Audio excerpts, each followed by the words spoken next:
Today we'll be exploring the tragic tale of Camelot Unchained, how it started, what went wrong, what happened to the money, and the people in charge. Was it meant to be a scam, or was it started with good intentions? And where is it today? Camelot Unchained's Kickstarter launched 10 years ago in 2013. All told, the Kickstarter campaign secured over $2.3 million from 14,000 backers. But to understand how the story of Camelot Unchained was possible, you must first understand why 14,000 people trusted this Kickstarter to begin with. It starts with a man named Mark Jacobs. Unlike many of the Kickstarter scams I've covered, Mark Jacobs actually has the industry track record to suggest he does have the talent and the experience to deliver on the promise of bringing an MMORPG to market. So, who is Mark Jacobs? He is best known as the co-founder of Mythic Entertainment, where he was the lead designer of Dark Age of Camelot, which was released in 2001. Dark Age of Camelot was originally to be the sequel to their text-based MMORPG, Darkness Falls: The Crusade. But with games like Ultima Online and EverQuest existing, the sequel would have to evolve. It would have to leave the confines of text-based gaming and enter the 3D world. There was one problem. Mythic Entertainment was a small studio and couldn't afford to purchase a major IP for the setting of this MMORPG, so they would need to come up with their own world, complete with its own lore. Or would they? Mark Jacobs came up with the idea to use Arthurian legend as the setting. The story was so old that it was now public domain and wouldn't cost them a dime. With an idea in place, Mythic Entertainment would just need to find an investor. They did exactly that and secured a small investment that would keep the lights on for 18 months. That is a very quick turnaround for an MMO.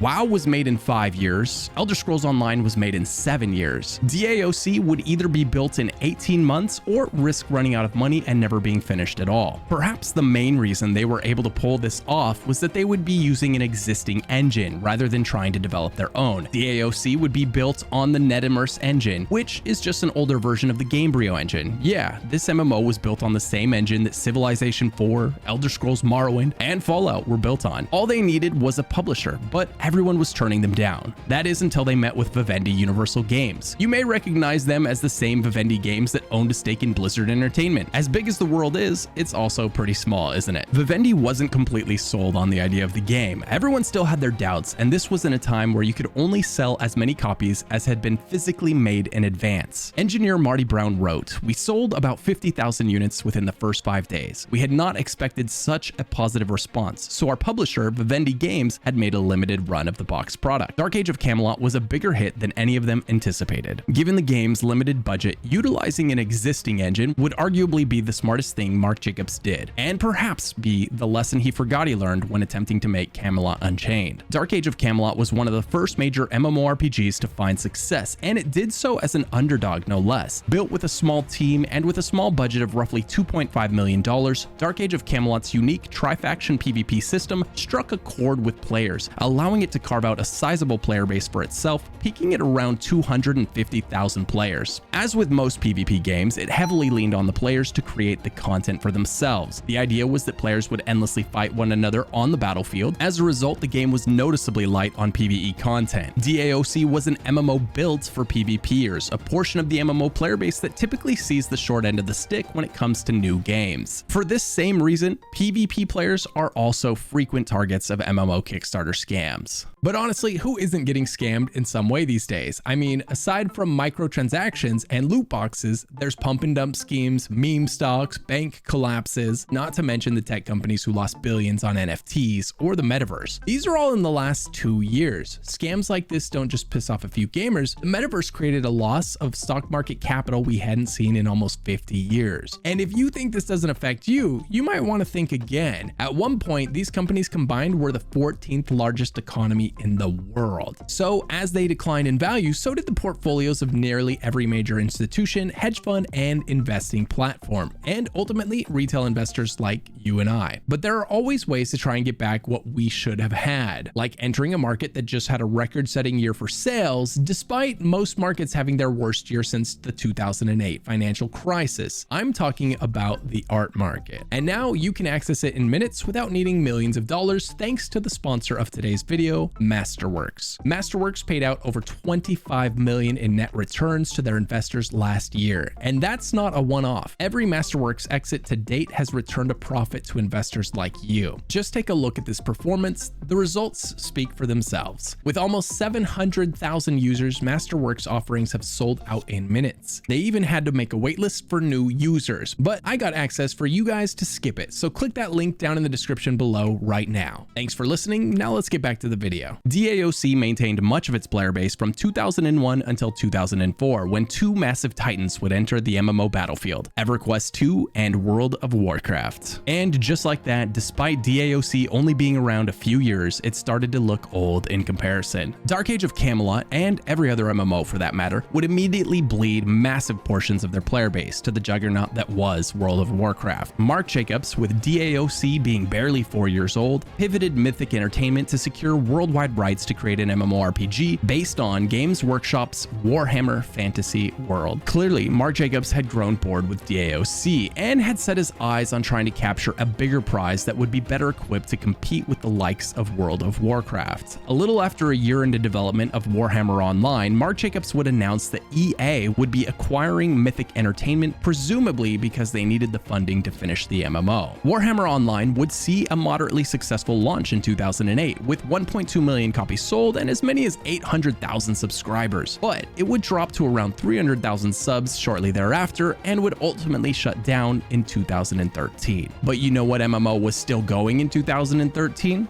Dark Age of Camelot. That little MMO that could is still going today. That game had an intensely dedicated following plugging along. So now you know Mark Jacobs' history. Now you understand why he was actually far more qualified to deliver on his promise than say the guys from Dreamworld or the guy from Chronicles of Illyria. Mark had a lifetime of experience bringing MUDs and MMOs to life successfully. Despite all that experience, he was going to make some of the same mistakes the other Kickstarters did. He was going to get caught up promising 1,000-player battles and trying to solve problems that to date developers with much larger budgets haven't been able to tackle. He was going to promise all of this on a shoestring budget. I think it's understandable that MMO fans leapt at the opportunity to invest when Mark Jacobs, an industry veteran with these two massive MMOs under his belt, created a Kickstarter for Camelot Unchained. It was 2013, MMO Kickstarters were brand new, and none of these backers knew that a decade later there still wouldn't be a single successful Kickstarter MMO. Not a single one. 1 decade and dozens of Kickstarters later,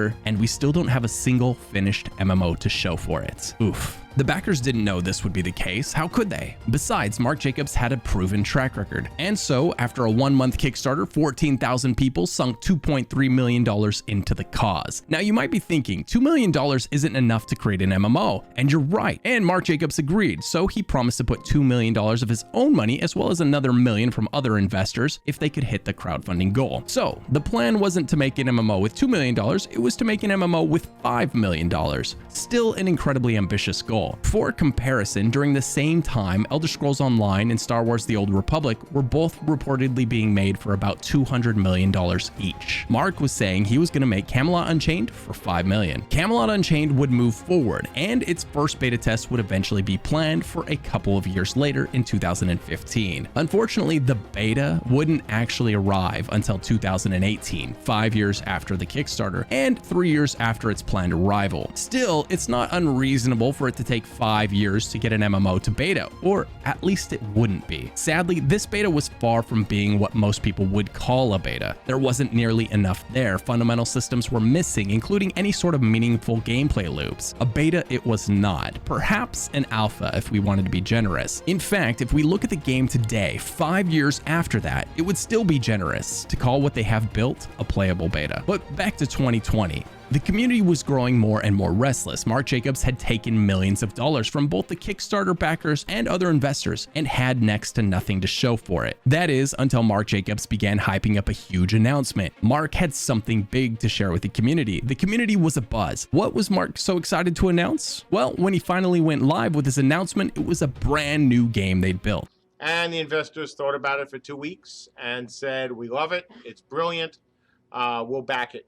We'll throw more money at you, and you can hire more people and keep working on CU and on this other game, which the secret title was Project Colossus. a game that was definitely not Camelot Unchained. 7 years into the development of a game they'd spent over $2 million of their money backing, Mark came out and announced to the backers that he'd built something completely different. I can't help but wince at this part. Man, does this sound painfully familiar? Why do Kickstarter developers always end up announcing some other disappointment instead of the game they promised to deliver? Star Citizen announced Squadron 42, Chronicles of Illyria announced Kingdoms of Illyria, Ashes of Creation announced Apocalypse. My only guess is that it has to be the realization that they've bitten off more than they can chew, so they panic and try to rein the scope into something more realistic, something that they can actually deliver. Perhaps something they can make a quick buck off of to keep them afloat a little longer. But every single time, this just ends up pissing off everyone because it's not what they paid for. As Mark Jacobs tells the story about how Ragnarok came to be, he sounds genuinely excited to be revealing it. I'm going to tell you a story,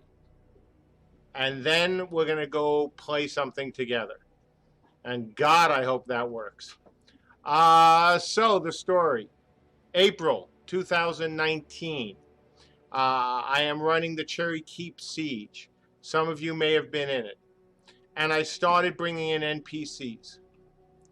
And that was kind of cool. And so we went from 1,000 to 18,000. And by then, some of you were literally losing your minds, saying some amazing things. Oh, this is like Total War plus, Camelot. And oh my God, this would be so cool if we could play this game. Oh, I had an idea. And I sat on the idea for 2 weeks. And then I started doing some research on the idea. And then I said, God damn it, it's a good idea. It's a really good idea. As you can see, he genuinely thought it was a good idea, and in his defense, I can sort of see how you would have thought that. Zombie wave survival modes have been popular in multiple franchises for a long time now. Tower defenses have been pretty popular as well. I think the biggest problem here was, for one, the game wasn't finished. It was not ready for public showing. As a result, the gameplay he showed was an almost nauseating view of him perpetually running backwards in circles away from the enemies. I have no doubt with more time and polish, more compelling gameplay could have been achieved here, but they rushed it out the door way too early, and the state they presented it in was crap. Plain and simple. Secondly, the most obvious problem, he's pitching the game to Camelot Unchained players, former DAOC players who are very much at their core PvPers. And this combat was the epitome of what PvP players hate. It was mindless spamming of abilities at predictable brain-dead NPCs. In other words, Ragnarok was a DAOC player's worst nightmare. Mark's plan was for Ragnarok to be successful enough to fund the scaling up of his Camelot Unchained team. How did that turn out? Well, unfortunately for Mark Jacobs and City State Games, it didn't do well at all. On Steam, it reached an all-time peak of 37 players. Currently, it has 0 players on Steam, and it's still listed for $20 as an early access game. The most unforgivable part about this whole thing is that he's still taking money from people for this quote-unquote early access game, since that would imply he's actively working on actually finishing it one day, which he's very clearly not. Ragnarok is currently sitting on Steam as vaporware, a way to extract $20 from unsuspecting buyers under the premise that they're working on it. Fortunately, it looks like not many people are falling for this. Now, when announcing Ragnarok, Mark claimed that it did speed up development for Camelot Unchained, that all of the engine improvements they worked on for Ragnarok would be utilized in Camelot Unchained. I'm very torn by this whole story. While researching Mark in Camelot Unchained, I found he was quite likable. In this video, for instance, he made fun of loot crates and implied he'd never include him in his game. He made fun of pay to win. Oh, pay to win stuff, you know me. No, it's all cosmetic stuff. And he sat in front of the camera and answered questions from the community for 3 hours. That is a long time to communicate with a community who's very upset with you. He made a lot of big claims about Ragnarok and its impact on the future of Camelot Unchained, but he sounded incredibly genuine. Sadly though, that video was 3 years old, and Final Stand Ragnarok doesn't appear to be any closer to being finished, as it languishes in early access without anyone playing it. So rather than it being an example of what City State is capable of, it's another reminder that they so far haven't been able to finish anything they started. To complicate things more, as a result of the backlash, Mark publicly stated that he would refund anyone who wanted a refund. However, that's not exactly what happened. There are people that claim that they've been waiting for their refund for years since he said this. According to Mark, he alone is the sole person who can handle refunds, and he can only only do it when he steps into the office. Mark turned himself into an intentional bottleneck for refunds. It appears he'd been refunding only as many people as he had to in order to be able to say that he was still refunding. Eventually, Mark would break down and cry on stream, as you can see here. What is a known upcoming challenge that you think you will run into?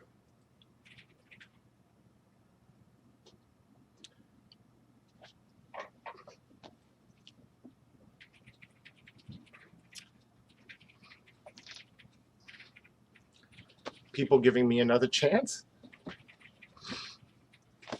Was this sincere, or was this a salesman at work? It's really hard to say at this point. With a lot of these Kickstarter scams, I can look at them and without a doubt say that the creators of those Kickstarters fully intended to scam their backers out of their money. Usually, I can confidently say they had no intention to ever deliver what they were promising. With Mark, it's different though. I think he could have actually put out a quality niche successor to DAOC had he taken all the money he earned and built an MMO on an existing engine. Unfortunately, it looks like Mark lost sight of reality and decided he would try to build the next Unreal Engine, and on a shoestring budget. And then he was going to build an MMO on top of that engine with that same shoestring budget. It just wasn't possible, not even close. So where is Camelot Unchained now? Well, it's not looking great. Their last video update on their YouTube channel was posted over 2 years ago. They do appear to still have live Twitch streams from time to time where they continue to show very little progress, while continuing to promise 1,000-player battles. As you can imagine, since the studio has been operating for a full decade now, every ounce of money that they made from the Kickstarter has long been spent. The studio has been hemorrhaging money with no sign of a deliverable product in sight. Mark Jacobs clearly has connections and clout on his side because, in spite of all of these